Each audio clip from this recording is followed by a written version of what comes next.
Jo només represento interessos de socis meus, que són 300 i pico companyies, on estan pràcticament tot a l'IBEX, estan moltíssimes companyies petites i mitjanes catalanes, i hi ha un munt de companyies americanes. Jo parlo només per als interessos que represento. El primer que m'agradaria dir és que jo no tinc una posició política en aquest tema. Jo vaig presentar al president Mas com business friendly fa 2 anys a Madrid, i he tingut una relació des de sempre amb la gent de CiU molt propera. Segurament el tornaria a presentar, però no seria business friendly. Per què? Perquè crec que aquest procés no és bo per als negocis. Estic molt amoïnat, estic terriblement amoïnat. Veig que la gent parla d'això com si fos algo fàcil, que passarà d'aquí pocs dies, que hi ha un munt de raons per arribar a aquest punt i que no hi ha cap conseqüència negativa, no? Home, a mi això em sembla molt greu. Em sembla molt greu, és l'únic que tinc a dir. Quan un inversor té que posar diners en un territori, el primer que vol saber és què passarà amb aquest territori d'aquí 3, 4 o 40 anys. Avui en dia, si aquesta pregunta es fa als dirigents de Catalunya, la resposta és no ho sé. Això no és bo per la inversió, no és bo per crear llocs de treball, no és bo per tot això, no? Jo porto inversió directa estrangera acumulada des de l'any 95.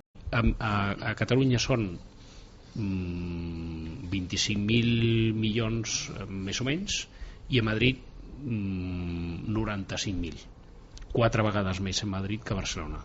Llavors va sortir algú i va dir no, això no és veritat, perquè la inversió que ha hagut a Catalunya els darrers 6 mesos és la segona més important que ha hagut a la Unió Europea.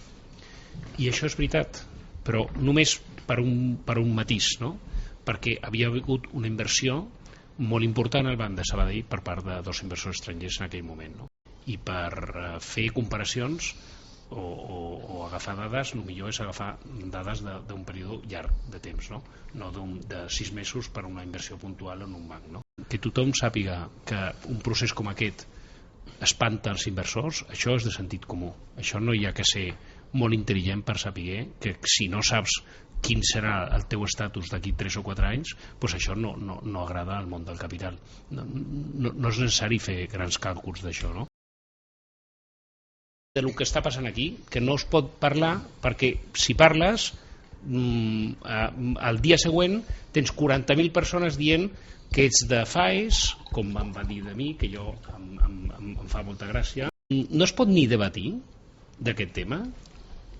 No hi ha de política, és que a mi la política no m'interessa, a mi m'interessa els riscos dels meus socis i del teixit productiu.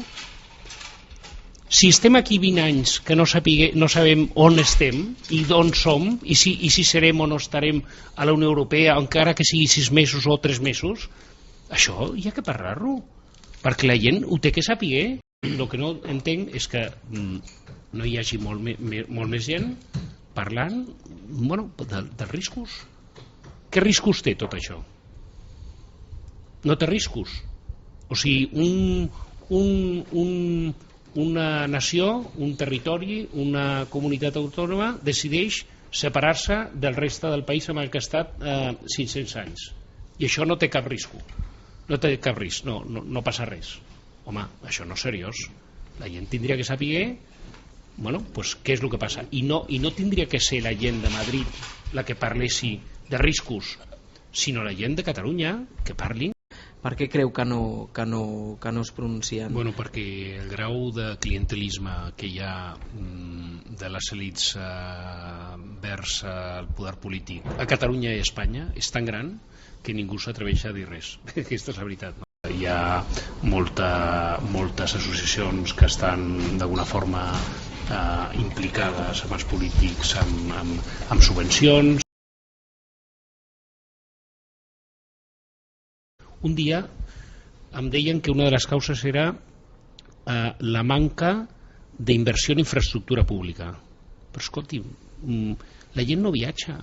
O sigui, tenim 4 capitals unides per a l'AVE, 3 aeroports, un d'ells el millor que jo penso que hi ha, o dels millors que hi ha al món, 2 ports, una xarxa viària impressionant, unes inversions públiques, i la gent diu que una de les causes és la manca d'inversió en inversió pública.